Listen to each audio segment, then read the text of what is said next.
this on this side.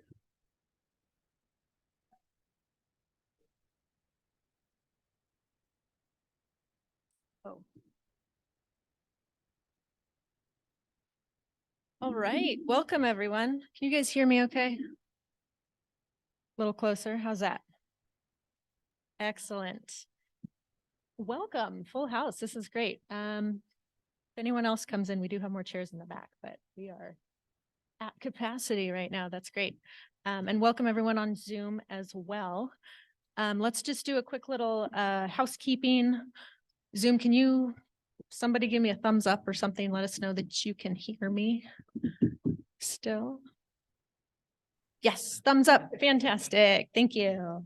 And then also for the folks here in the room, just friendly reminder, we are speaking into microphones today whenever you're speaking, if you could just use a microphone, that's so the folks on Zoom can hear us, because otherwise they can't hear us. So let's see, there is a sign up sheet. Give me just a second.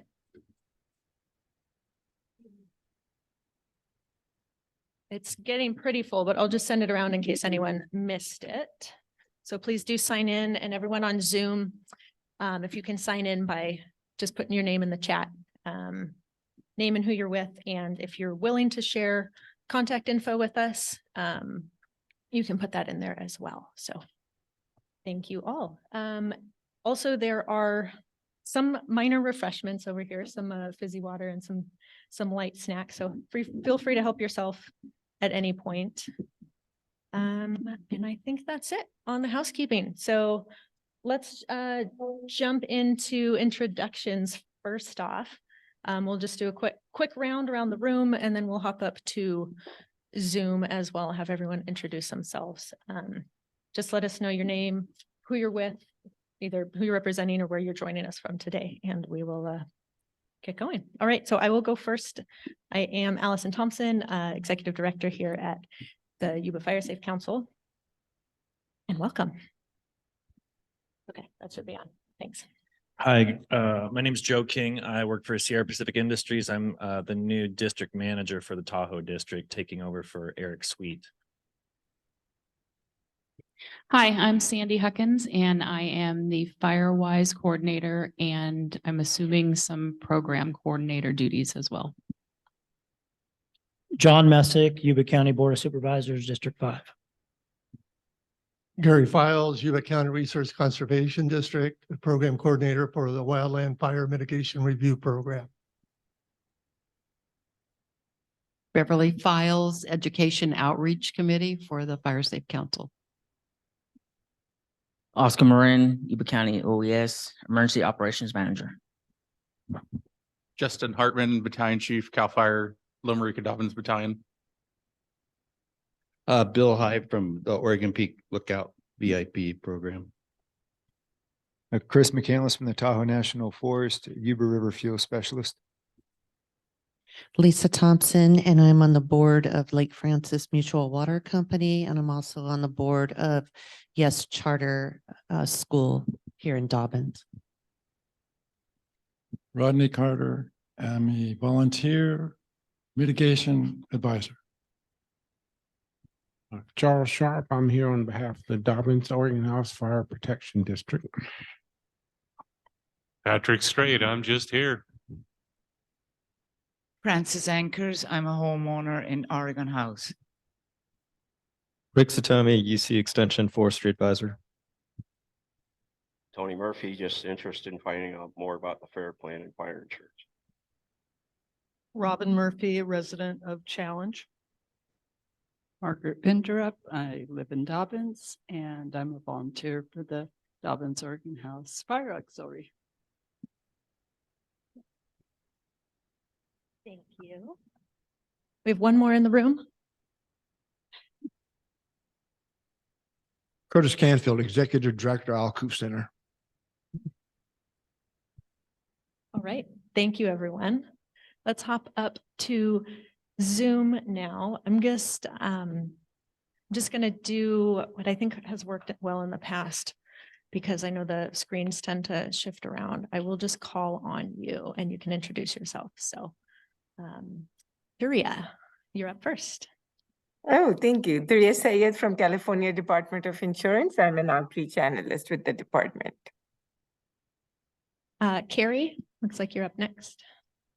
All right. Hi, everyone. I'm Carrie Rennie, and I work with both the Yuba Integrated Regional Water Management Group as a coordinator, and also I am a project team member for a project called the Forest Business Alliance, which is in partnership with the Yuba Watershed Protection and Fire Safe Council and Yuba Water Agency. Fantastic. Thanks, Carrie. Lisa.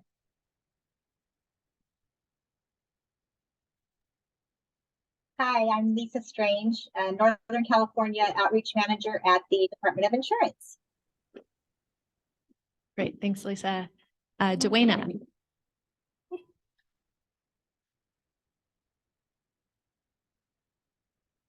Duena, are you there? We can come back to you. Judy. Hello, I'm Judy Harlow. I am a resident of Challenge, California. Fantastic. Thanks, Judy. Jamie, looks like you're up next. Hi, everyone. I'm Jamie. I'm a wildfire reporter at North State Public Radio. I've met Carrie. I've met Oscar. It's good to see you all again. Thanks, Jamie. Jason.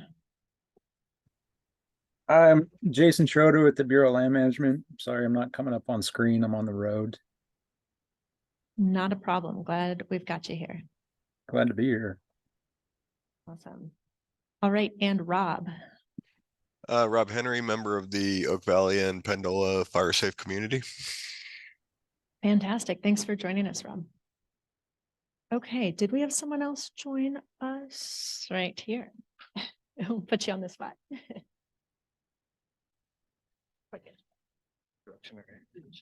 So my name is Dio Camacho. I'm also a conservationist in USDA and RCS in Yuba City. I'm here just to represent RCS in the Fire Council. Thanks, Diego.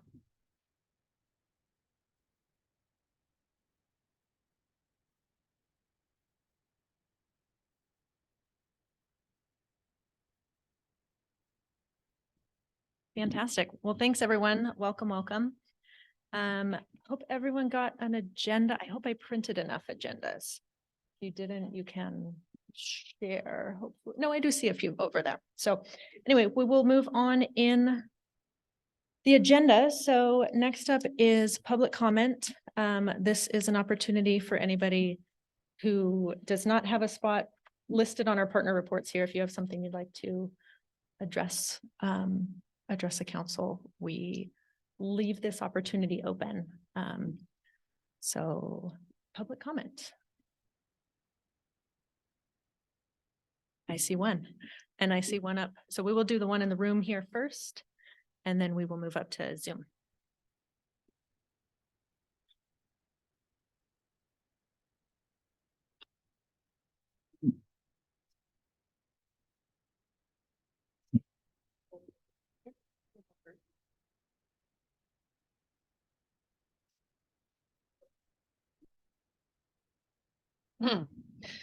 Yeah, I'm here to support Frances Anchors and all her neighbors that live on Manzanita Lane, Aurora Lane, LaSalle Way, and Citron Way. It is a very narrow, it's actually all one road, but as it turns or goes up hills, it becomes a different road. But it's all one road, and there's only one means of egress on that road. And the problem with the road is that it's too narrow and it's overgrown on both sides. So if there was a fire, trying to get out, if there was one vehicle or a trailer, which are things that happened in the Paradise Campfire that blocked roads, they would have no means of escape. And so this is something that's very concerning to us as in the community. And so we'd like to explore, find out what could be done about it. And especially another problem with the road is that the fire trucks or other articulating vehicles are not able to get up the hill up Manzanita. So basically any of the structures beyond Manzanita cannot even be saved. And so that's what we wanted to do, is find out what could be done and as soon as possible to protect all the people living in this. And there's quite a substantial amount of people on these roads. Thank you. Okay.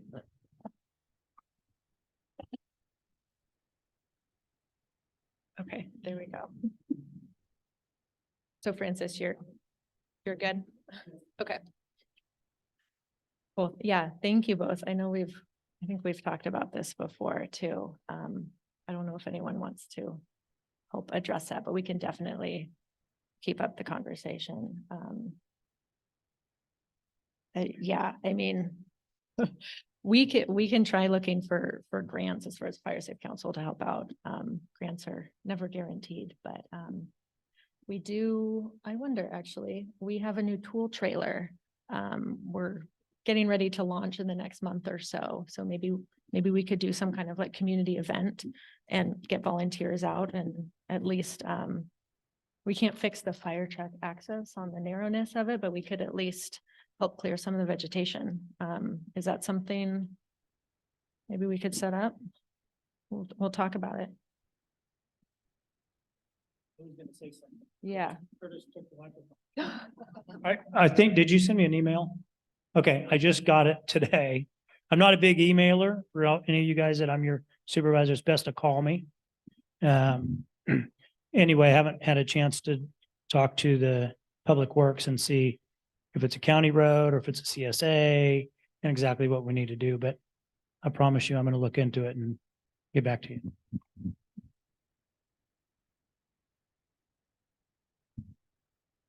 Let's keep talking for sure. We'll figure something out. Yeah. All right. I think did we have another public comment on Zoom? Carrie, do you want to go ahead? Yeah, thanks, Allison. I just wanted to point out, and I think that Allison maybe has some flyers there for all of you to pick up, but one of the projects that I'm working on is the Forest Business Alliance, and it's a group of us who received a CAL FIRE grant and then also a Yuba Water Agency grant in partnership with Yuba Watershed Protection and Fire Safe Council. Thank you. We are putting together a series of free workshops and one paid workshop. And the focus is on business plan development and grant writing for two that are coming up. The business plan development workshop is on May 15th. It's coming up really soon, but it's free, and you can go to a website that I can put in chat and get the link to register for that. And the grant writing workshop is going to be on July 11th. And it's mostly at this point focused on a specific CAL FIRE grant program called the Business and Workforce Development Grant Program. However, we are considering expanding it, especially because that program is starting to run low on funds for this coming solicitation in September. They're going to have another solicitation in the spring, but so the Forest Business Alliance is offering these workshops. There's a sawmill management workshop that will be at the Alcoof Center in June. And that workshop is really focused first on folks who are managing a sawmill, but we're trying to work on opening it up to others. There is a small fee for that one, but the others are free. And the team that I'm working with is also offering technical assistance for folks who are interested in getting one-on-one assistance with grant review and also business development. And I will put the contact information and the project website in the chat in just a moment. Thank you. Fantastic. Thanks, Carrie. And yeah, we do have some flyers with all those dates over here and links. Public comment or question?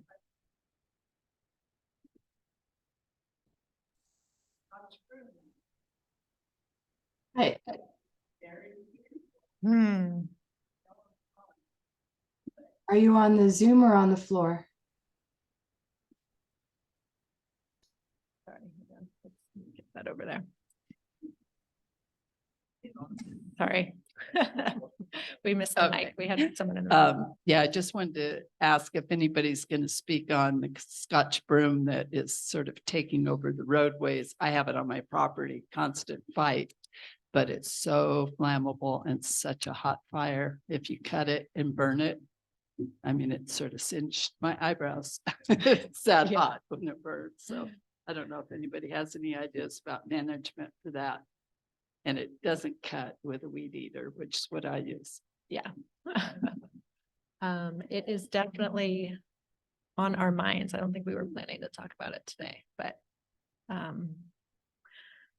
yes, always on our minds. All right, Judy, looks like you have your hand up. Why don't you go ahead? All right. Hi, everybody. So I travel down LaPorte and Willow Glen Road every day. And the fire that occurred, I believe it was last summer, could have been the summer, but nope, summer before last, just below the big meadow, but above the waterfall. Those trees are quite tall, dead, fire-killed conifers.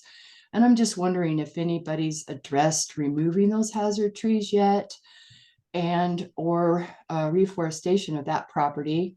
Might be an RCD project, and the willow fire up further up the road. Let me see, that'd be right as you get onto LaPorte Road. Those two fires that burned through there, we might want to think about planting some conifers in there. I don't really see any hazard trees, but I know for a fact that I've been watching the burn at just below the big meadow. Those conifers are going to be coming down fast, and it's right on the road. And then in regards to the Scotch broom, I know Yuba County gets money for the agriculture commissioner gets money for noxious weed eradication, and I do know that they do get some money, so you might want to knock on their door. All righty, that's all from me.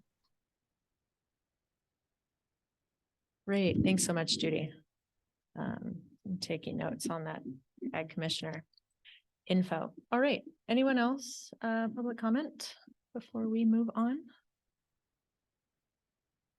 All right, hearing none, let's move on in the agenda. So I'm really excited tonight to introduce Duria Syed and Lisa Strange. They are here joining us from the California Department of Insurance, and they are going to give us an update about some of the new Department of Insurance regulations regarding wildfire safety. I'm sure everyone is interested in this topic. So I'm going to leave it at that. And Duria, I'm going to let you take it away.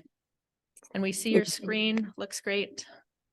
Thank you so much. And I think this screen should have what you just said, Allison, presented by Duria Syed and Lisa Strange, because Lisa is a backbone of whatever we do. So thank you for the invitation to join you today. My name is Duria Syed, and I serve as an outreach analyst in the Department of Insurance's Community Relations and Outreach Branch. It is my honor, as I said earlier, to introduce you to Lisa Strange, our manager for Northern California Community Relations and Outreach Branch, who is here with us tonight also. I'm happy to be with all of you today to give an update on the nation's first wildfire safety regulation, which is intended to help drive down cost of insurance. And yes, like you would have seen the slide before, we are not welcoming any wildfires. Thank you for sending your questions and concerns, and we will try and address those here today for you as well. So the Department of Insurance worked with the state emergency response and preparedness agencies, including CAL FIRE, and the Governor's Office of Emergency Services to create a list of actions you can take to protect yourself from wildfires, and we call it Safer from Wildfires. So Insurance Commissioner Ricardo Lara has directed insurance companies to provide discounts to consumers under our new Safer from Wildfires framework with transparency about risk rating. The regulation requires insurance company to submit new rates that recognize the benefit of safety measures such as upgraded roofs and windows, defensible space, and community-wide programs. These programs include Firewise USA and the Fire Risk Reduction Community, we call FRRC, designation developed by the state's Board of Forestry and Fire Protection. So just last month, insurance companies submitted their new rates to CDI for approval. This is a top priority for Commissioner Lara, and the department will move quickly to review these new rates. We are urging communities and homeowners to take advantage of this time frame to harden their homes and community. So let's talk about mitigation requirements first. Step one, you all are familiar probably. Protect the structure. It's pretty straightforward. Class A fire rated roof, enclosed eaves, fire resistant vents, multi-pane windows, and a minimum of 6-inch non-combustible vertical clearance at the bottom of the exterior surface of the structure. I know all of you in this meeting are familiar with best practices. Step two, protect the immediate surroundings. Clearing of vegetations and debris from underdecks. Clearing of vegetation, debris, mulch, stored combustible materials, and any or all movable combustible materials from within 5 feet of the building being evaluated, which we call BBE. Incorporation of non-combustible materials into that portion of any improvements to the property of BBE, which is situated within 5 feet of the BBE. And number 4, this gets little trickier, the removal of combustible structures, sheds, and other outbuildings from the immediate surroundings of the home to at least a distance of 30 feet. Is the 30 feet from the property line? What if a neighbor's property is closer than 30 feet? Will the homeowner still receive a discount? It is 30 feet from the building being evaluated. The term building being evaluated is the residential or commercial structure in question and includes decks that are attached or adjacent to the structure. So in the event that the applicant or insured does not control the entirety of the area extending 30 feet from the building being evaluated, removal of combustible structures from as much of such areas as is under the control of the applicant or policyholder is advised. For the purpose of this regulation, the property being evaluated should comply with Public Resource Code, Section 4291, and any applicable local ordinances governing defensible space. So who will be evaluating that the defensible space requirements are being met by the homeowner? Inspections can be done with existing tools, and most inspections can be done remotely. Insurance companies currently use technology like satellites, drone images, or uploaded photos from the property owner. And remember, if there is any dispute on the facts, the department staff is there to help you guys. Then let's move to step 3. So step 3 of the Safer from Wildfire framework is an effort to obtain a community level mitigation designation. This will most likely involve at least one, if not more, local government agencies, fire, emergency services, planning, etc. Community level mitigation designates include FRRC by the Board of Forestry and a Firewise USA site in good standing. You may know that Firewise program is a nationwide program created by the National Fire Protection Association. Currently, California has 500 Firewise USA communities with more forming. and it is an important part of California's efforts to ensure communities are prepared against wildfire. CAL FIRE's Office of State Fire Marshal, New Community Wildfire Preparedness and Mitigation Division works to local communities in receiving this designation. If your community is interested in this, we will put the link to become a FireWise community in the chat. And currently, some insurers are offering discounts for both community mitigation and property parcel mitigation. Others are only offering discounts for community mitigation, and yet others for only property parcel mitigation. So at this point, we want to encourage you to visit our website to see the list of insurers currently offering discounts. Let's go to our new slide. We do not yet know what new discounts look like. As I mentioned earlier, we have received the new rates just about a month ago, submitted by the insurance companies to CDI, for the review. However, every action under Safer from Wildfires will qualify you for an insurance discount. By doing more, you can save more. And I already went through it, but I will still go a little bit quicker, like Class A fire-rated roof, 5-foot ember-resistant zone around the structure, non-combustible 6 inches at the bottom of the walls, amber and fire-resistant vents, double-pane windows, or added shutters, enclosed eaves, cleared vegetation and debris from under decks, move sheds and outbuilding at least 30 feet away, trim trees and remove brush in compliance with state and local defensible laws. Neighborhood can form a FireWise, as we discussed earlier, and cities, counties, and local districts can become certified as fire risk reduction community. So along with the new slide, along with discounts, transparency is another important benefit of Commissioner Lara's new regulation. We have met with thousands of Californians, and most people do not know that insurance companies assign a risk score to your home or business.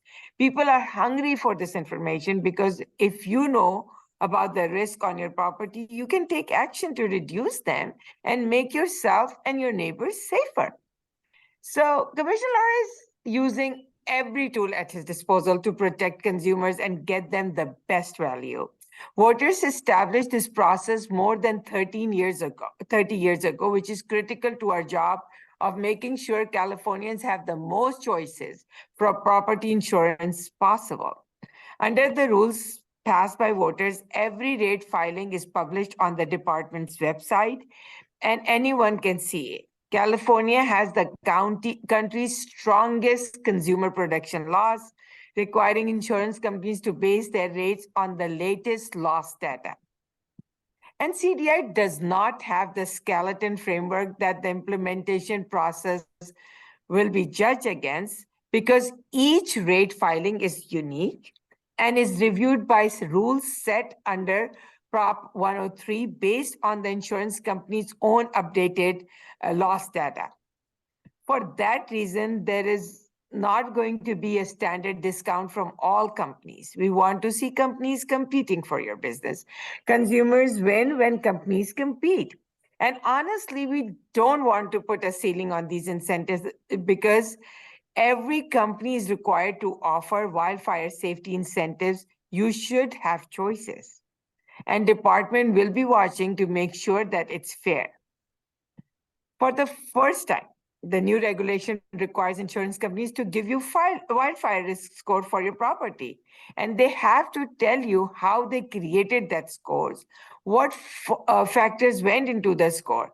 The wildfire scores or classification must be provided to you at the following times: when you apply for a new policy within 15 days, before you renew a policy at least 45 days, before you are non-renewed at least 75 days, when you complete mitigation on your property and request a revised score within 30 days. By creating a right of appeal, the regulation is giving power back to you guys, to consumers. And if you are not satisfied with the response, again, the Department of Insurance is here on your side to help you. So we have received a lot of questions from all over the state and from you asking us if the CAL FIRE score governs the insurance risk score. The answer to your concern is that we do not expect updating CAL FIRE maps to affect people's insurance for one simple reason. Insurance companies are already using their own data to make insurance decisions. They are taking a detailed look at the risk to your property, which is not what CAL FIRE maps do. California has a long history of wildfire hazard mapping for public education and safety. California has had fire hazard severity zone maps since 1985, providing the basis for government to plan and implement local risk mitigation programs. So public education about where current wildfire hazards exist is essential to reducing the threat to local communities. When communities know and understand the danger, they can plan and prepare. Another concern was raised regarding risk score is, will insurance companies be inspecting the properties for risk score? And how does the right of appeal work? So as I said earlier, the regulation creates a right of appeal when you complete mitigation on your property and request a revised score within 30 days. And if you're not satisfied with the response, we'll help you out in investigating that. The regulation also requires insurance company to notify policyholder or applicant in writing of the right to appeal with wildfire risk score or other wildfire risk classification. And let's move to our new slide, which is the regulation includes both residential and commercial insurance line. So I want to point that out, which is very vital. The property and individual building within an HOA will need to be recognized for the mandatory property level mitigation factors listed in the regulation, such as, like I said, clearing of vegetation, Class A fire rated roof, and the other factors specified in order to qualify for a discount. HOA may also qualify for other optional wildfire mitigation effort discounts an insurance company may choose to include in its rate planning. If an HOA is located within one of the listed community level designation area, they may also qualify for a community level discount. Another thing is availability. Under this regulation, we expect more businesses, homeowners, and community making investment in wildfire safety, greater community resilience, reduced losses from wildfires, and more insurance coverage for mitigated properties. We have heard from thousands of Californians, like I said before, who want to see discounts from wildfire safety and greater transparency. It is important to know that CDI does not have the authority to force insurers to write coverage. This regulation attacks the root cause of non-renewals, which is wildfire risk, and they will make Californians safer. And with accurate pricing, we expect to see more insurance companies' options for people through a more competitive market. Additionally, the department expects the FAIR Plan to comply with the new regulation and offer discounts for the wildfire risk mitigation and structure hardening. Reforming the FAIR Plan is a top priority for our department. The FAIR Plan is backed by insurance companies, not by taxpayers. Commissioner Lara has taken actions to make the FAIR Plan work better for people. The FAIR Plan currently, right now, offers a 10% discount on policies in participating Firewise community. And over the past 3 years, we have heard many concerns from consumers, businesses, and local leaders about the FAIR Plan. As you know, if you have one of these policies, it is limited coverage, and you have to buy a second policy at higher cost to cover liability and other things you had before. Here are some actions taken by Commissioner ordered the FAIR Plan to offer a comprehensive policy. The FAIR Plan sued the Department of Insurance and continues to fight in court to prevent consumers from having this choice. But we continue to keep winning, and we are going to stay on this until you have this option. The FAIR Plan has agreed to increase coverage limits to $3 million from $1.5 million, where they have been stuck for decades. For the first time in 2 decades, we have that coverage limits increased to 3 million. And just this last month, and I'm very excited about that, just this last month, we got the FAIR Plan to agree to increase its commercial coverage limit to 20 million, and that's huge. So the state is investing right now. We move to our grants, 2.6 billion for wildfire prevention and response. Most of these grants are accessed by the local governments and community-based organizations. Our department wants you to take advantage of these grants. We could provide you with the letter of support for these grants if you need one. We encourage you to visit the California Grants Portal, a project by the California State Library, which can help you find all grants and loans offered on a competitive or first come basis by California state agencies. And in chat, you will see the link there. State and federal agencies responsible for managing fire prevention and mitigation grants are mainly CAL FIRE and FEMA.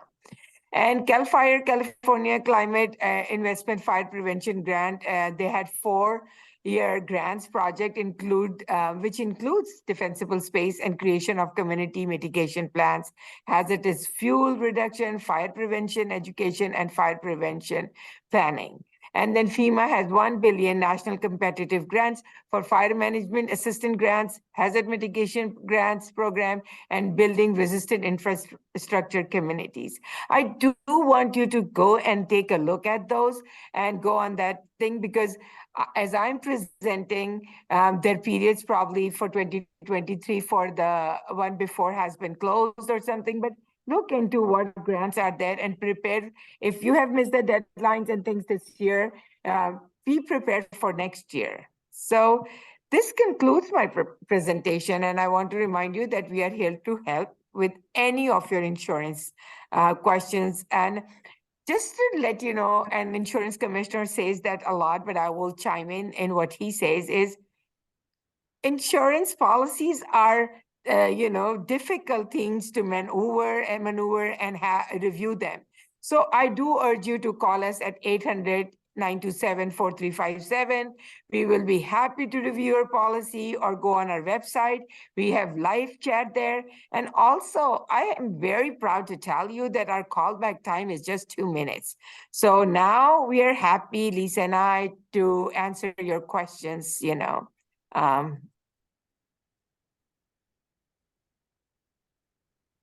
Fantastic. Thank you, Daria. That was great. It's like we already have a question in the room. Got it. All right, we'll get you the mic. Go ahead. Yes, I would like to know, are these regulations in effect right now? So as I said in my presentation also, that the regulations got approved in October, and the insurance company had April to submit their rate filings, and they did that. And now we are in the process of reviewing. Just a month ago, we have those, so we are reviewing those right now. Well, I didn't understand you exactly, but my question is, I just renewed my insurance, and it seems as if none of these things were abided by. On the FAIR plan. Go ahead, Lisa. I have the FAIR plan, and I just renewed it, but it doesn't seem like I was given any advice, any options on discounts, because I have done a lot on our property and done everything possible to reduce it, but I was not even advised of anything. You want me to take that, Daria? Go ahead. Okay. Yeah, go ahead. Okay. Thank you. And thank you for your question. And I think there's a question in the chat that kind of mirrors that. And so let me take a stab at it. So as Daria said, the rates have not been approved yet. We just received them all from the insurance companies. The deadline for that was April 12th. So we're reviewing all of the rating plans. So the FAIR plan is not giving discounts to individuals until those rates are approved. So we're still doing that. We expect rates, I don't know, in the next couple months, And then it not be automatic with plan that may have to be the request after the rates have been approved. And I know that we often say, oh, did you have? I was asking, and when they're on our when do you website. think the rates will be approved? You know, we're hoping by Q4, maybe sooner. Yeah, it's hard to hear. Yeah. And I believe today's the press release, the commissioner was out with the press release with Lake Tahoe, and he said by the end of the year. So that's what we are anticipating.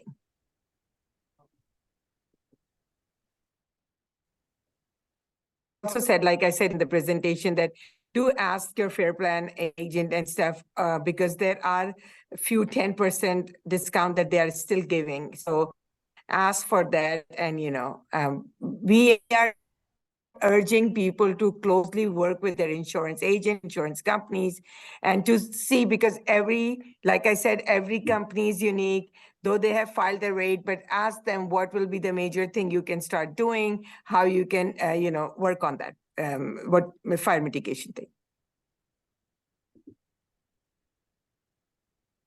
Okay, did that help? Just to clarify, you said the rates will be approved by the end of the year? Or a We are couple- saying that you have to understand that it's just a month ago when all the insurance company have submitted their rates, and we are in reviewing it. And I believe Commissioner day before yesterday said that it will we are expecting by the end of the year we will have approved those if everything goes okay. Okay, so next steps for homeowners then would be to, like you were saying, start talking with the insurance company now, and then just to see what you can do. Is that right? And then when you guys let us know once those rates have been approved, and we'll help share the word, then people go and talk to their insurance companies again, or does it have to come up at like renewal time? Or they work with the insurance companies, is that right? They don't go through the Department of Insurance or anything. Just making sure I'm understanding.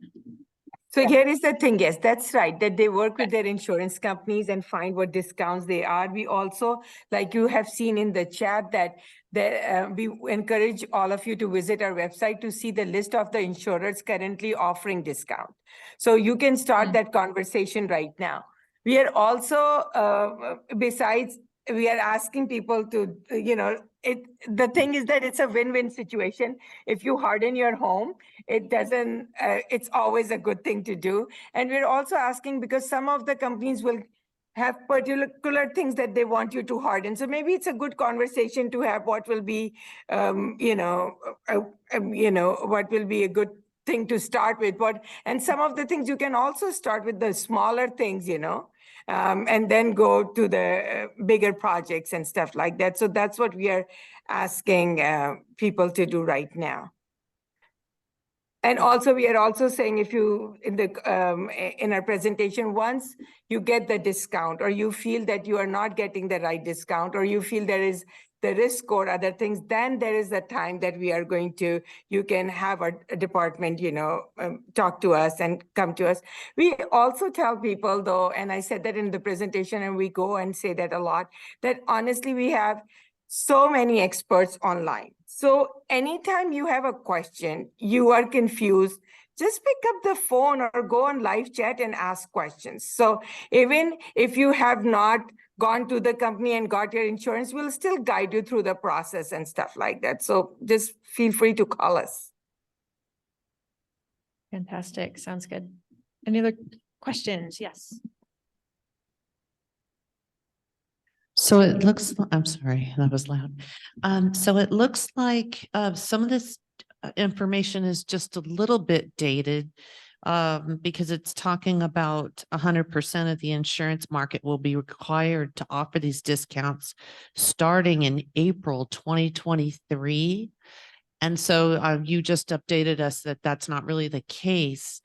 Do you have any updated information on your website? Because we would like to include this, the board of Lake Francis Water Company wants to include this in our newsletter, that will be going out in a few days because it's very valuable information for our homeowners.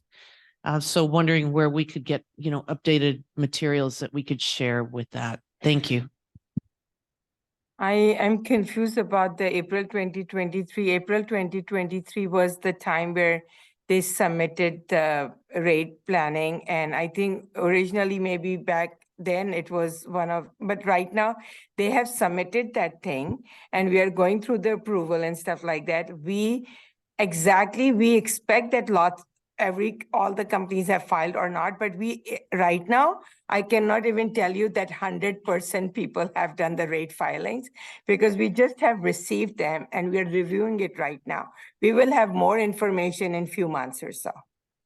Lisa, chime in if you think that. Thank you. That Maria. is. Oh, and I was just going to add, and we're helping other fire safe councils do this because folks are trying to spread the word, especially given that summer's coming up and hot weather and whatnot. And so if you want to prepare a couple statements or something, I'm happy to run it through our communications department to just make sure everything's accurate and up to date as it is today or whenever you're going to share that communication. We can absolutely do that. I'm doing that for Butte County right now. They sent me a kind of a little blurb for some communication they're doing this summer. And then we just kind of helped them enhance it a little bit. So happy to do that.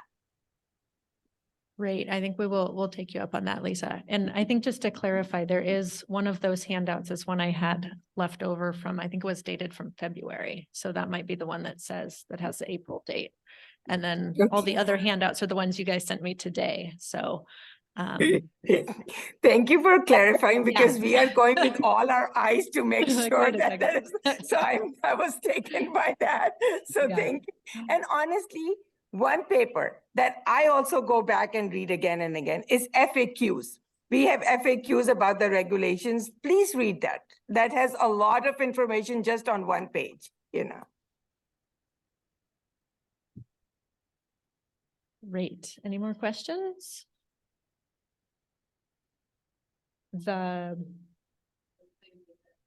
All those, yes, and we will include those in the minutes and I think they'll be shared in the chat as well. But yes, we'll definitely send out all those handouts. I think we have a few left up here, but yeah. Okay. Perfect. All right.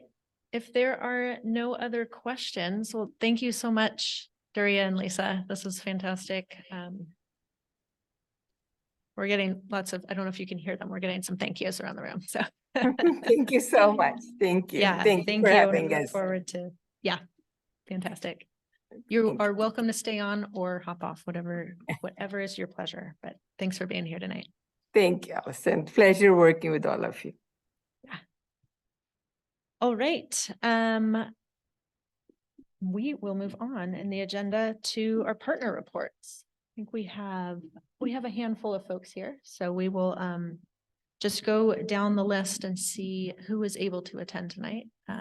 Usual deal. We'll pass around the mic and to start. I don't see Plumas National Forest. Is that correct?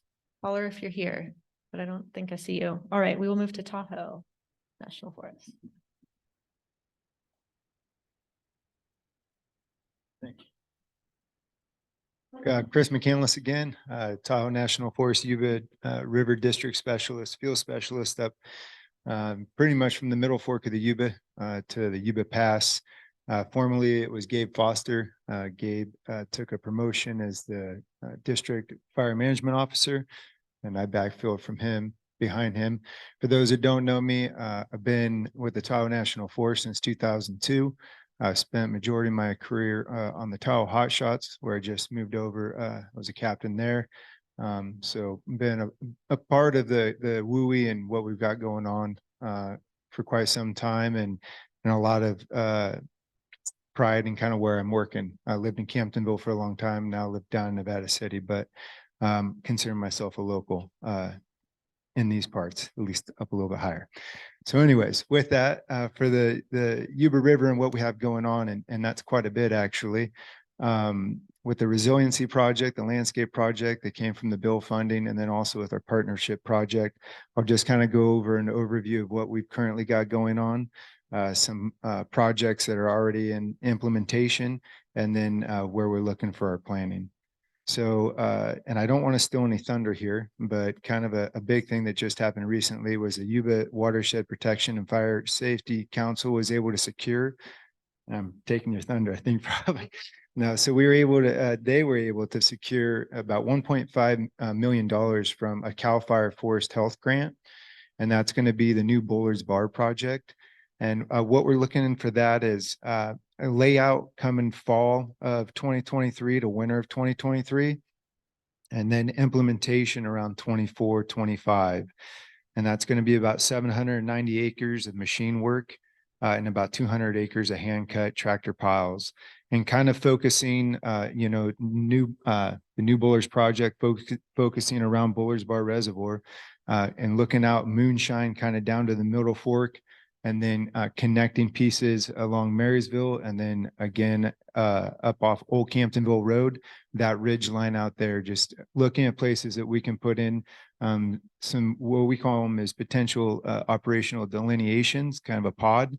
Some of you are familiar with those, but basically when incident management team comes in a large catastrophic fire, they look at areas that they could potentially hold it. So we're looking to utilize that money with NFF, National Forest Foundation, to do a fuel break with that money in case the fire either comes from the north, from the pass, as the North Complex did, or from down low, coming up high, to protect those communities. With the North Yuba Forest Partnership Project, we've got Trapper Stream Flow Enhancement, and we've currently got about 120 acres completed there.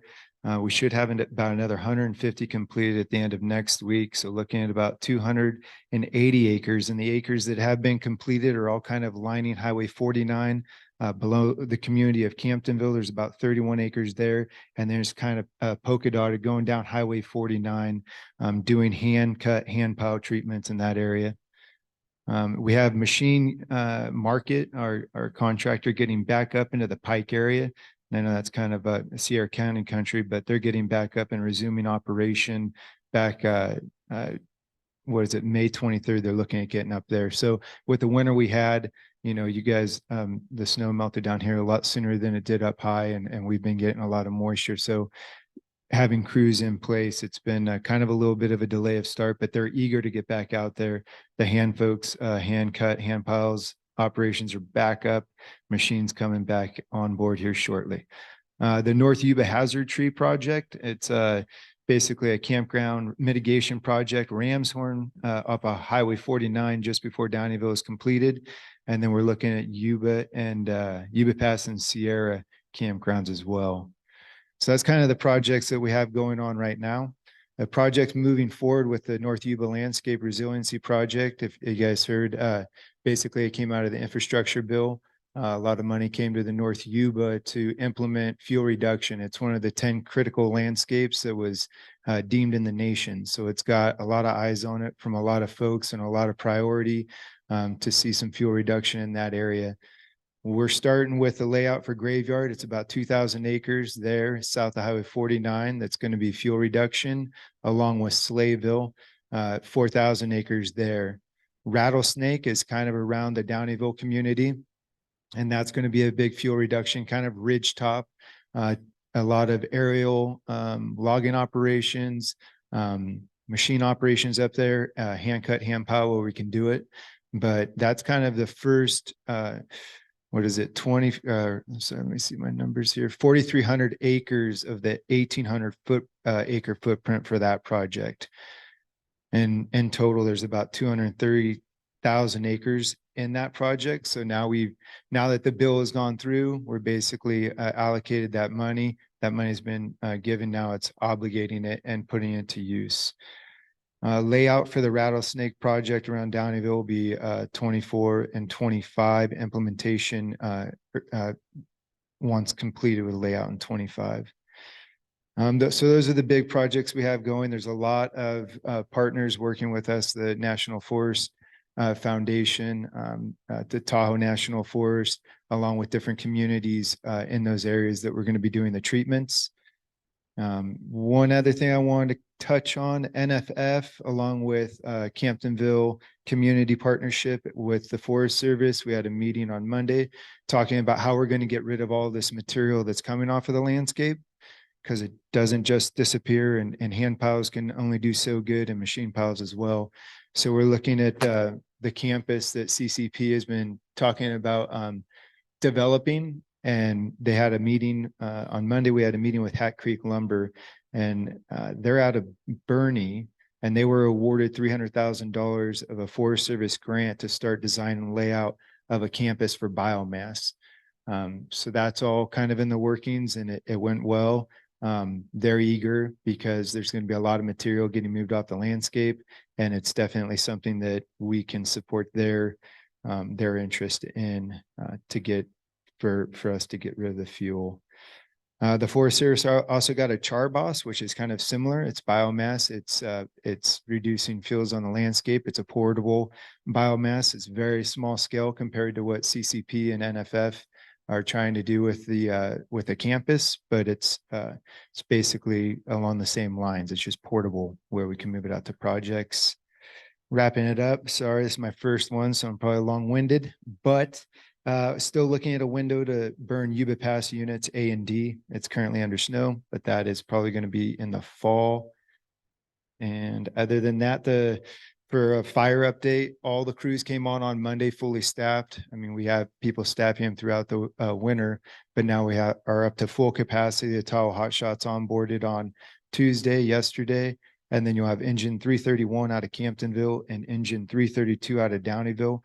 Both will be 7-day effective, along with Patrol 31 and Patrol 32. A slight delay for 32. They're out of Downeyville until the new employee shows up. But that is, I think, all I have.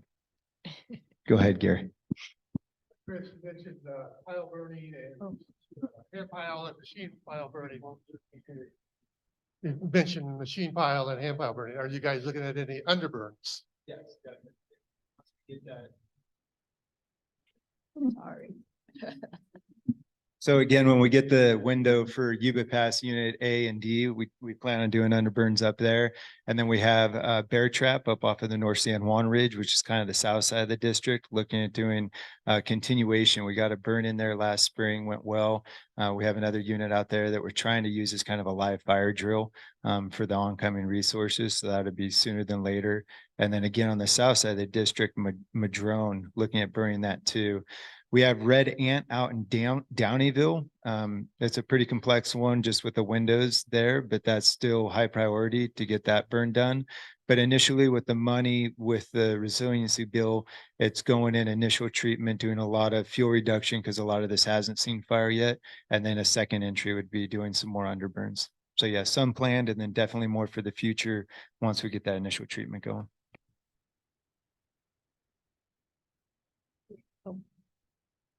So any idea on how long it would take to actually build the biomass plant and get it up and running?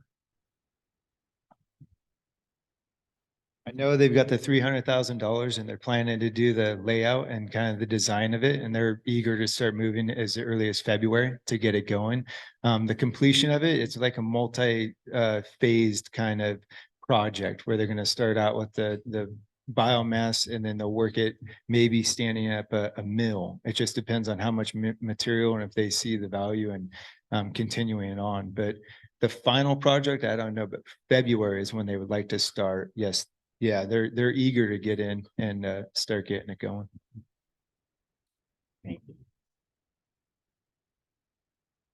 Bad for making you run around. Just out of curiosity, with your meeting with Camptonville, was there any discussion about supply contracts or long-term agreements between the Forest Service and the facility to guarantee a feedstock? So I think you were asking for a guarantee from the Forest Service to the campus for feedstock. So with the 230,000 acre landscape project, we can keep that. Basically, I guess Hat Creek Lumber was very interested and very excited about the idea because we have a ton of fuel that can keep them fed and keep the campus running. So they see the investment being there. We definitely have a lot of material. Not all of it is merchantable. So we'll see how that all kind of shakes out once they get the campus going.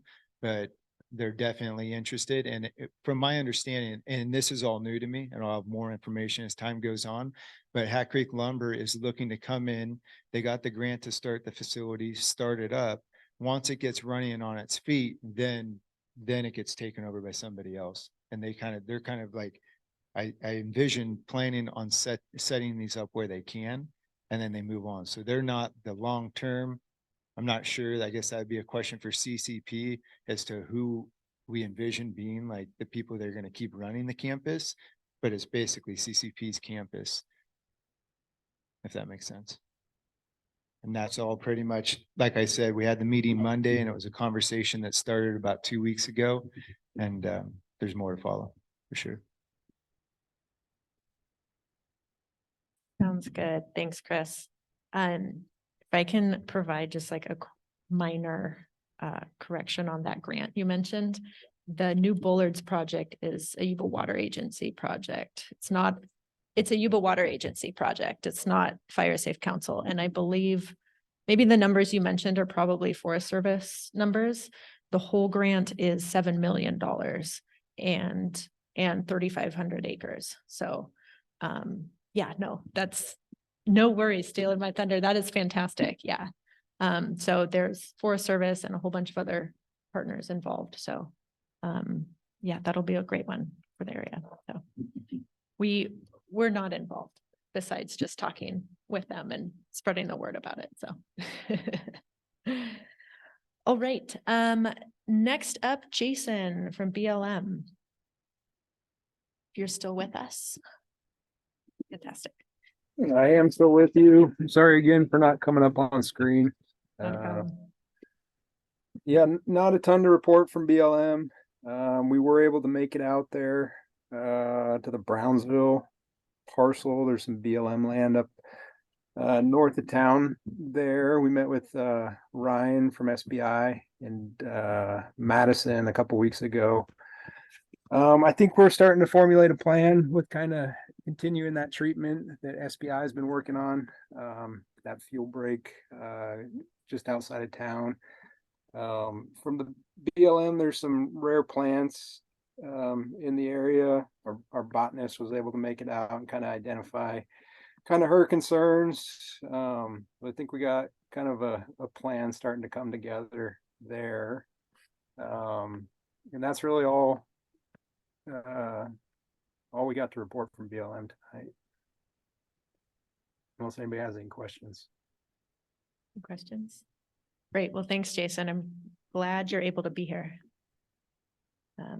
We hope to see you next time as well. Yeah, I'll be there. The AM meetings are a lot easier to make than the PM meetings. Gotcha. All right. Next up is CAL FIRE. All right. So again, I'm Justin Hartman, just promoted into this the Loma Rica Dobbins Battalion. Before that, I was at Dobbins for the last 3 years. And before that, I was in a different unit. This is my home. I'm a Yuba Sutter resident. So I look forward to working with the Yuba Watershed Fire Safe Council. So a little bit of unit update. We're at level 2 staffing, which means 1 engine per battalion. Station 61 Loma Rica and Smartsville are the 2 stations that are open right now. Smartsville's in battalion 14. So that's the 1 engine per 14. And 61 is the Loma Rica is the 1 engine per the 16 battalion. May 29th is when we're looking at opening up Dobbins. And that'll be 1 engine and the dozer 24 hours a day.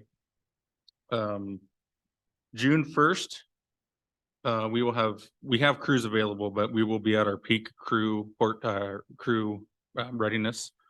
2 Washington Ridge crews, the CNA crew out of Nevada City, which is a National Guard crew, the fuels crew out of Grass Valley, and we will have 2 placer center crews that are located in Christian Valley area. What is also big for us this year as well is there's a firefighter and crew going in Orville.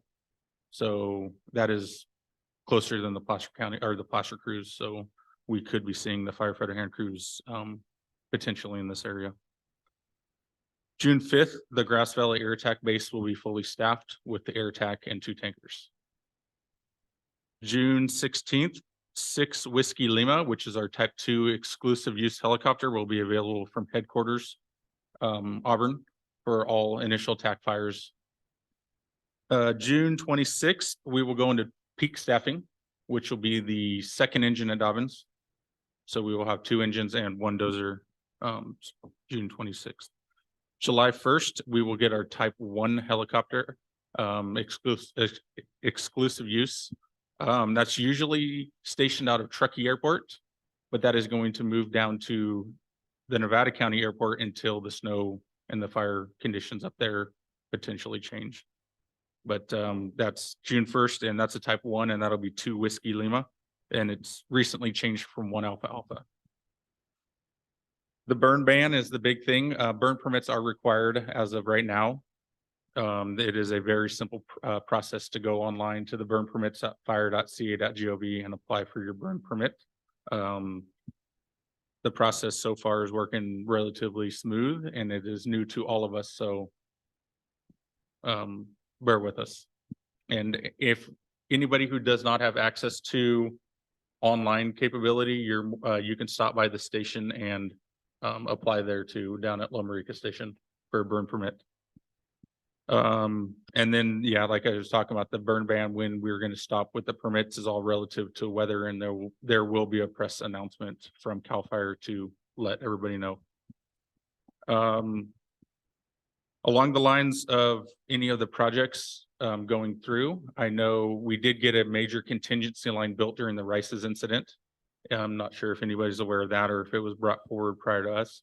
It was at the river near the Colgate Powerhouse to the Penstock area. Was a lot of that was hand line, and then from the Penstocks all the way up to Marysville Road, they punched out that entire section of the power line right away, and we opened that up where it's a lot of the fuels were reduced, and we were also lucky enough to be able to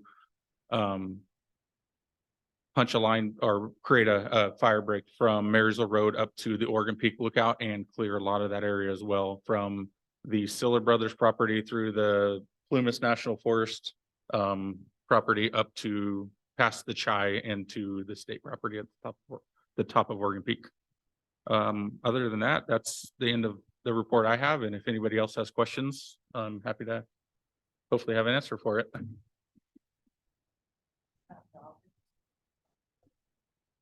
So the lady to the left of me asked about when Dobbins was opening. Dobbins is opening May 29th with the 1 engine and the dozer. Dobbins is a 2-engine station, and that 2nd engine's not coming online until June 26th. So that's May 29th would be considered our level 3 staffing, which is 1 engine per station. And then level 4 staffing is June 26th for the entire unit. And our Nevada, Yuba, Placer unit, we have 22 engines within Nevada, Yuba, and Placer counties. Great. Well, thanks, Justin. Any questions? Fantastic. We'll welcome. We're excited to have you here. I mean, you've been here, but in this position. Welcome.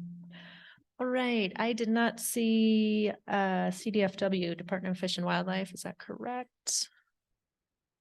Nobody. Supervisor Messick had to leave early, so that means, oh, and he told me he had nothing to report. So that means we are moving on to Office of Emergency Services. Good evening, everyone. Again, Oscar Marin, the Emergency Operations Manager for Yuba County OES. Only thing we got to report next week on the 18th, 5:30 to 7:30 is our Be Prepared Fair. We'll be hosting it at the Ponderosa Community Center in Brownsville. We'll welcome everyone to go out there. We'll have 31 agencies will be there that we participate during fire activities. this would be a good time to go look at the zone haven maps, the code red notifications, any kind of alert notification warning that you would need from OES will be presented there, as well as other stakeholders will be there. Furthermore, we're preparing for this fire season along with all the other agencies. Just looking at securing available sites for more evacuation centers to be provided throughout the area. As soon as we get a definite list on that, we'll send it out we'll publicize it on our webpage.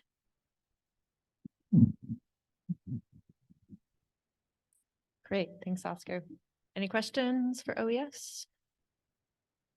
All right, let's move on. I don't see Public Works or the sheriff, correct? Or Yuba Water Agency?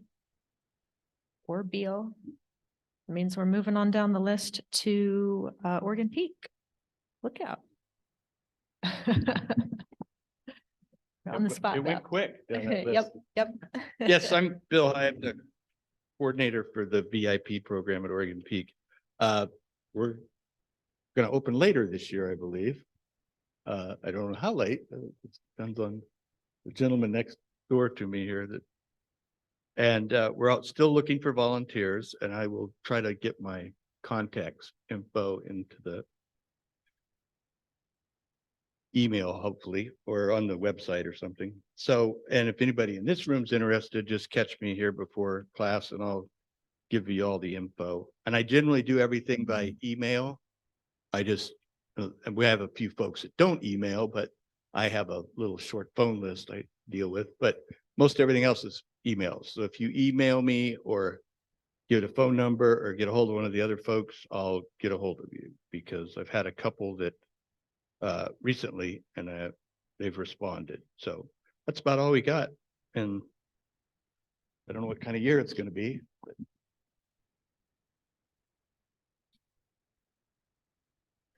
Great, thanks, Bill. Next up is Yuba County RCD. He's got the mic. Hi, I'm Gary Files, one of the board of directors for the Yuba County Resource Conservation District. We're looking for board members, so if anybody's interested in being a board member, still trying to recruit a couple more board members. We have 3, we need at least 2 more. So if anybody's interested, contact me and we will go through the process. Through a Sierra Nevada Conservancy grant, we've been able finally to hire a executive director. His name is Daniel Baker. He's got a degree in wildlife management from UC Davis. He should be starting sometime in the next couple of weeks. There was a couple of projects and other work commitments that he had to disentangle himself from. Hopefully he'll have a big learning curve, but hopefully in the next 6 months to the year, he'll be able to help write some grants, start helping get some money to help do some field treatment on the private lands outside the defensible space areas in the county, especially the foothills. That will be his emphasis area to work in, will be up here in the foothills to reduce the fire hazard. And that's about it. Any questions? Questions for Gary? Great. All right, thanks, Gary. Let's see, CCP. Am I on? CCP, I don't see you guys here. So Sierra Nevada Conservancy, Chris Dallas is not here, but he sent one little note to let everyone know that Sierra Nevada Conservancy has opened a new round of its wildfire recovery and forest resilience grant program. Concept proposals are due June 16th with awards in March of 2024. So if you're interested, please contact Chris Dallas at SNC. We can put his contact info in the notes. And contact him to discuss potential proposals. They always like to work with you ahead of time. And then he'll share the concept proposal form with you. So we have a link here. We can share that out. Anyone can come write it down tonight if you need, or it'll be in the meeting notes. But that is the update from SNC. which means next we're moving on to SPI. Yeah, good evening. My name is Joe King. I'm the district manager for SPI's Tahoe district, which covers Sierra, Nevada, Placer, and Yuba counties. We, as Chris from the Tahoe National Forest mentioned about the grant project, we were also one of the recipients from some of that grant money, which will be spent on about 1,140 acres of ground in the Pendola and Bullards Bar area, doing a combination of mastication and chip thinning. We are currently doing some fuel reduction projects along Oregon Ridge and in the Brownsville area. We're trying to finish up on Oregon Ridge and consolidate everything down near Brownsville. They're 4 mastication machines getting about 6 to 12 acres a day right now. And so we're hoping to do that through the springtime. Those are the main fuel reduction projects we're working on right now in the area. Any questions about any of that? Any questions for Joe? All right, thank you. And welcome. All right, I don't see, I know Chai is not here and I don't see Siller either. That is the end of our partner report list. Not to put anyone on the spot, but does UC Extension wanna have a shot? We can put you on the list next time.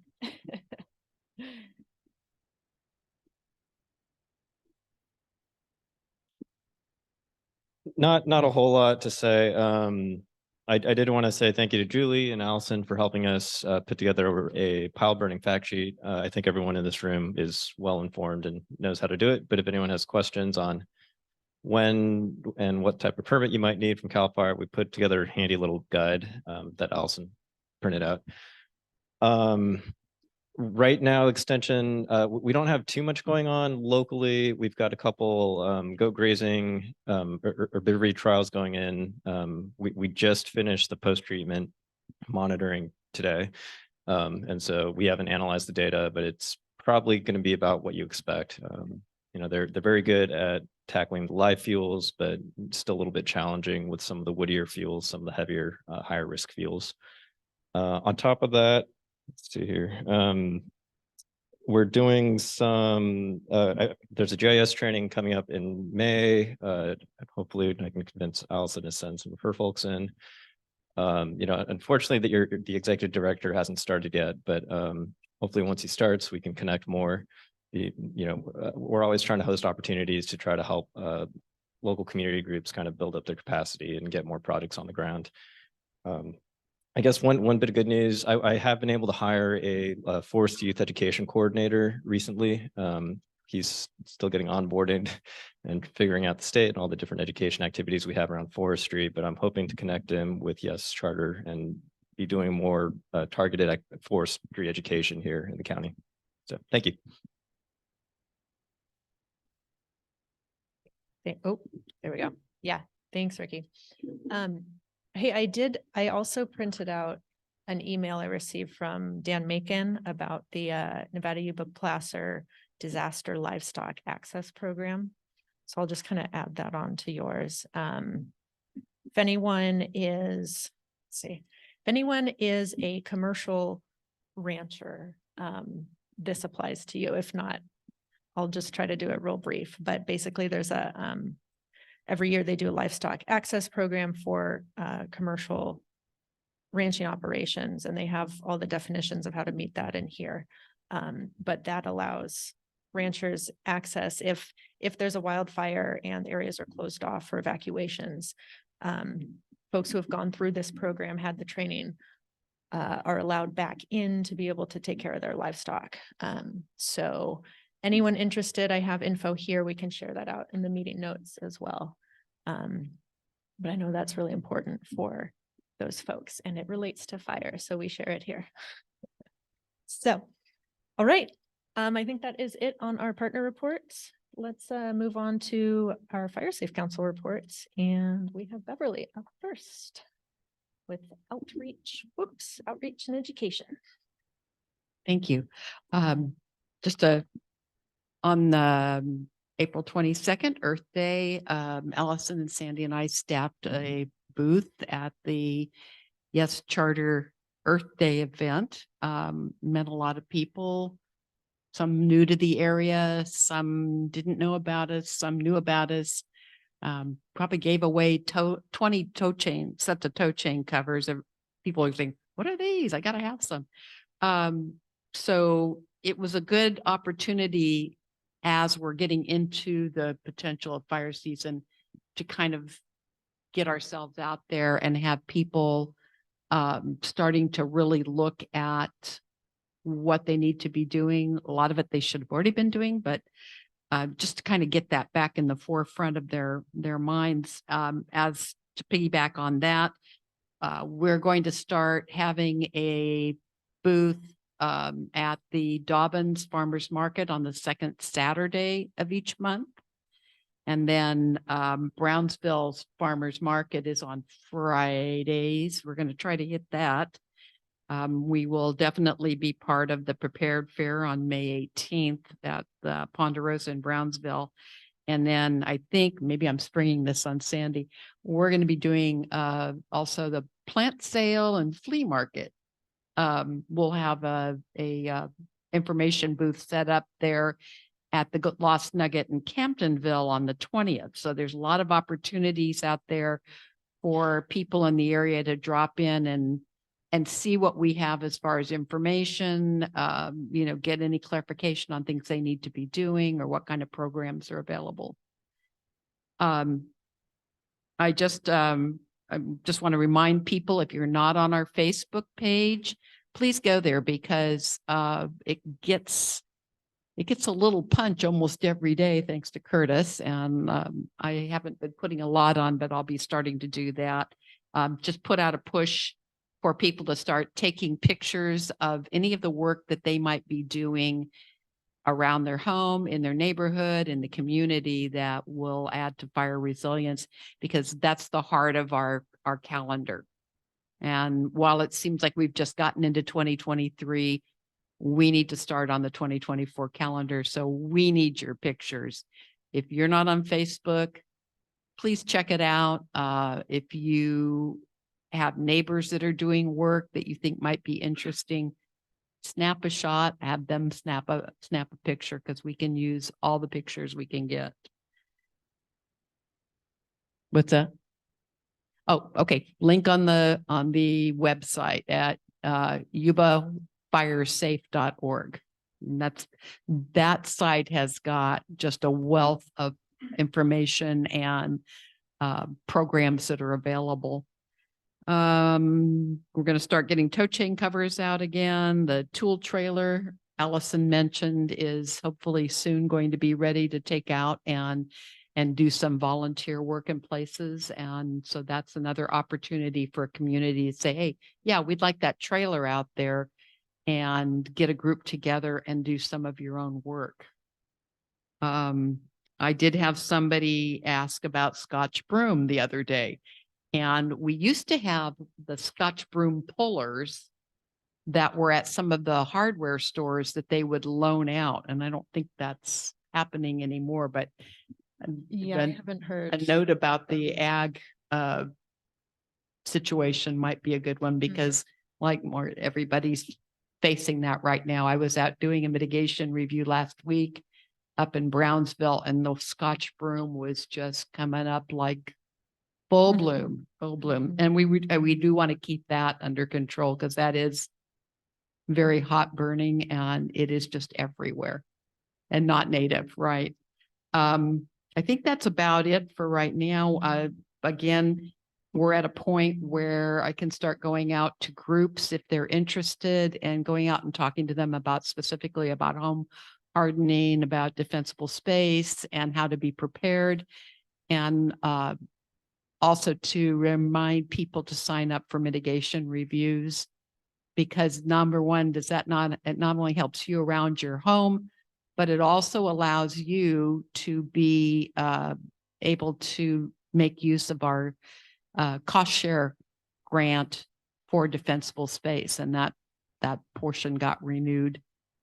So look at the website if you're interested in maybe getting some help with defensible space work. I think that's it. Any questions, Charles?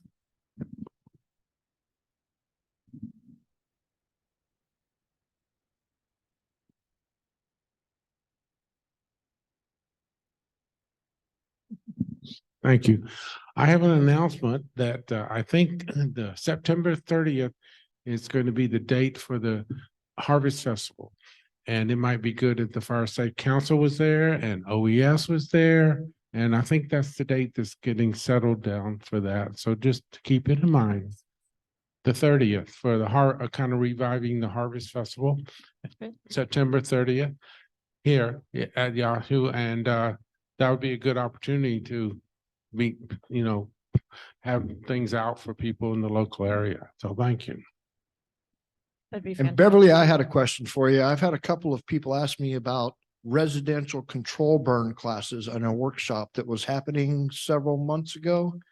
Is there any plans to have something like that in our area? Residential control burn. I don't know of any in our area here.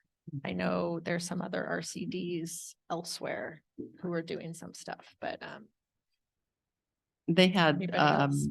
several years back, they did some courses at the UC Extension over on Peoria to teach people to do that. But the unfortunate part about it is a lot of times we do the classwork and then the next day we were supposed to burn and it couldn't happen because of a variety of conditions, either a wind or something came up and it just wouldn't allow for the burning. So yeah, no, I'm not familiar with anything like that in this area. I know Placer RCD is one who's doing a lot, so folks could check in with them about their classes. Oh, and Nevada County RCD is starting something up. Yeah, so could check in with them. We're not at that point yet, but oh, something over here. It gets a little tricky. I generally look at controlled burning as, more of a focus area of a underburn cooperative or a PBA, and Fire Safe Council more in terms of, fire safety and preparation. That being said, there are a lot of areas with overlap. I think for now, as far as I can tell, and please correct me if you guys know otherwise, we have a lot of strong established PBAs and underburn cooperatives in adjacent areas. A good start might be working with them, kind of learning from them, seeing how they're set up, and then seeing if we can bring their model over here locally. Thank you. Thanks. There was something I was going to add to that. Now I've forgotten. Oh, the weed wrench. We do have one new weed wrench with the tool trailer. But I'm thinking maybe we need more. The Scotch broom puller. Yeah.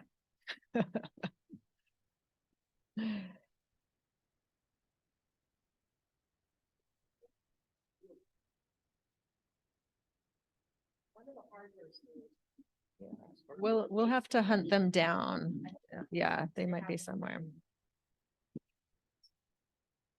I haven't heard anybody mention those in several years. Yeah. Okay.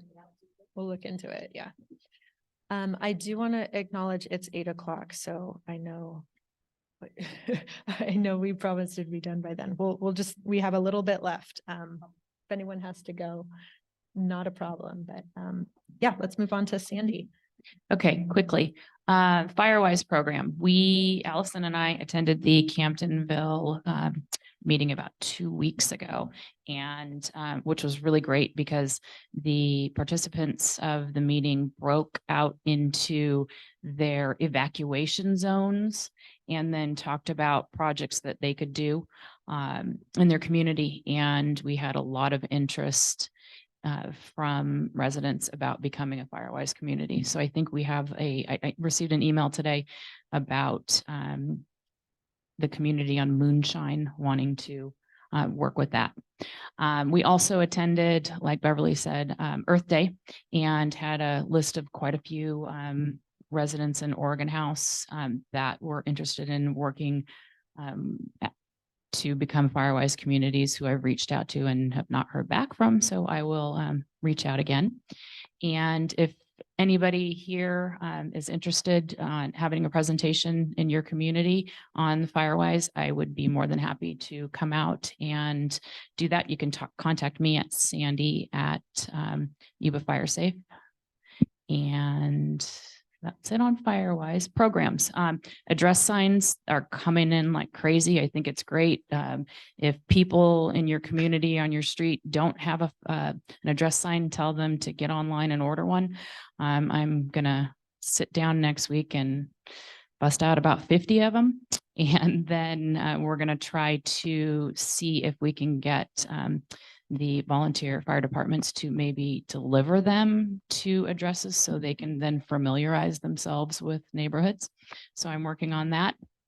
And there was a big stack of old address signs that I'm trying to reconnect with people who ordered them to see if we can get those sent out. Chipping, we've had tons of requests for chipping. My suggestion, is look at your piles before you send your application in to make sure that they are able to be chipped and they're not actually a burn pile. And on defensible space cost share program, we've added a new field to the application, a description of project. So we actually know what you're going to do before we try to allocate funds, because we would hate for someone to go ahead and do a project and then what they are doing is not, doesn't fit the guidelines for the grant. So, and last thing, as Beverly said, the trailer, I think we decided June 1st was going to be the debut day of the work trailer. So you can either email me or info@Yuba Fire Safe if you would like to utilize the trailer. Done. Perfect. I got me. Oh. No, I was in error. I should have done this, I believe in like last month, but I just want to thank Station 61 because they had a pile of address signs people weren't responding to. And one of the captains took it upon himself, thank you, Uncle, to say, okay, every couple of days they were going to take signs out and they got all of them distributed, which he helped them too, because people then had the signs up. They kind of knew where these places were and how cool to have the fire truck roll up and drop your address sign off. So anyway, thank you.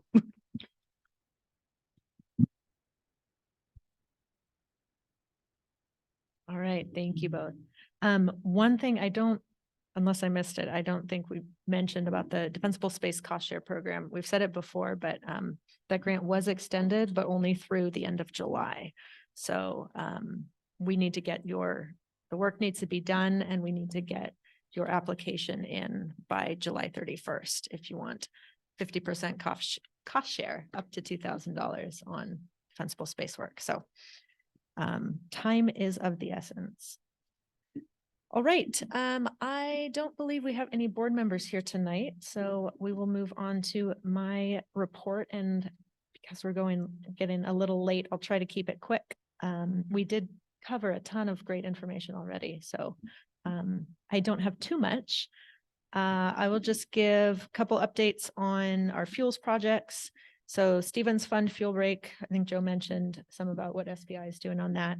I haven't gotten those recent numbers from you guys yet. So far what I have is 126 acres total done on Brownsville, probably significantly more. Yeah, I'm not sure Yeah. what we're currently at, but we're making progress every day. Perfect.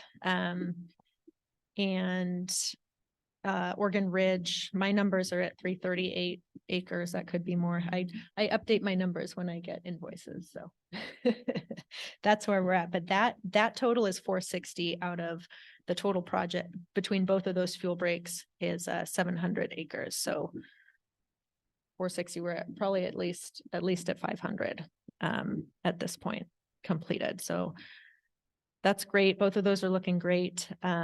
We do have that third grant I announced, I think a year ago, that we were awarded additional funding to extend the Brownsville fuel break, both to the south and up to the northeast. We are still waiting on the grant agreement for that, so we can't start any work on that until we have that signed grant agreement from the Forest Service, but any day now, I'm hoping, because we'd love to get going on that. All right, roadside fuel reduction project. This is the CAL FIRE funded roadside project north of Marysville Road here in Dobbins and Organ House. It's the fuel reduction within 150-foot buffers along county roads and 30 feet on private roads. So we're still in the beginning phases of that project. We've set up a new webpage, has a lot of information on there about the project and a lot of background information about kind of why we're doing this. And we've our forester who's on board is he's leading the project and has been working on obtaining access agreements from landowners. So that's kind of the current push, getting those access agreements and laying out project boundaries and surveys and it's kind of all of that pre-implementation work, getting ready this spring. So let's see, we are going to do a second push of sending out letters again for those requests for access, because we have quite a few we haven't heard back yet from, and we are trying to be really responsive to all the questions and the concerns we've been getting from people. So those letters we're going to send out, they're going to have some additional information about the project, clarification on how landowners can work with our forester and our team, just to make sure their needs are met as well as project requirements. We want to make sure this is a project that works well for everyone. So that's kind of the update on that part of it. Oh, we will be hosting another community meeting, and the date will be in those letters that get sent out. We are, as far as implementation goes on that project, we are planning to complete a demonstration area this spring. Most of the work will likely start after this next fire season, once we get moisture again in the fall, winter. But we're going to do a demo area this spring along Frenchtown Road on some Siller Brothers property there, just so people can kind of see, this is what we're planning. This is what it's looking like. Let's see, I know I'm talking really fast. I'm seeing my bad. We'll make sure to put in the meeting notes, we'll put the website, the web page for that project. Lots of information on there. I encourage everyone to check it out, get some info. That's actually also, we have some flyers here too that have the website and contact info for a forestry team. They're doing a great job. So feel free to reach out to them if you have any questions. Let's see. Okay, I'm going to move on to grant applications. It's not super exciting, I know, but one exciting note, we did get one grant awarded. This is the Community Wildfire Defense Grant that will fund the update of our Community Wildfire Protection Plan. That was about $210,000 to update that CWPP. So that's another one we're waiting on the grant agreement before we get started. But once we do, we'll be hosting community meetings and a technical advisory group to help identify areas across. This is for the entire Yuba foothills. Help identify areas at high risk of wildfire and help develop new projects working with the community on that. So we will let people know as soon as we're able to start on that, and we'll get the meeting scheduled ASAP. Couple just pending grants, just for people's information. We did submit another one to CAL FIRE Wildfire Prevention Grant that is for cost share and special needs assistance for defensible space work. So kind of building upon our defensible space cost share program, as well as CCP used to run that special needs defensible space program. So building up those, supporting our chipping program, which is really popular and seems to always be this close to running out of money. So looking for more chipping funding, and that will also help support volunteer work days with the new tool trailer we've been talking about. We have another PG&E grant we're hoping to hear back from soon that'll also support residential chipping. And then I just submitted another application to BLM fuels grant, and that will be primarily for supporting and expanding our outreach program, because that's a big part of what we do, and that's really important. So I kind of just flew through all that, but that's the end of my list. Any questions? Great. If I talk too fast, come ask me what you missed.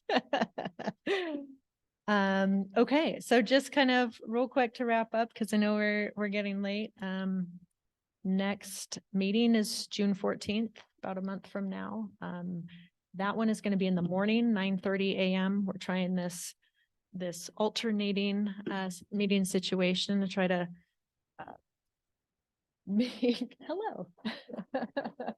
make these meetings more available to those who work during the day.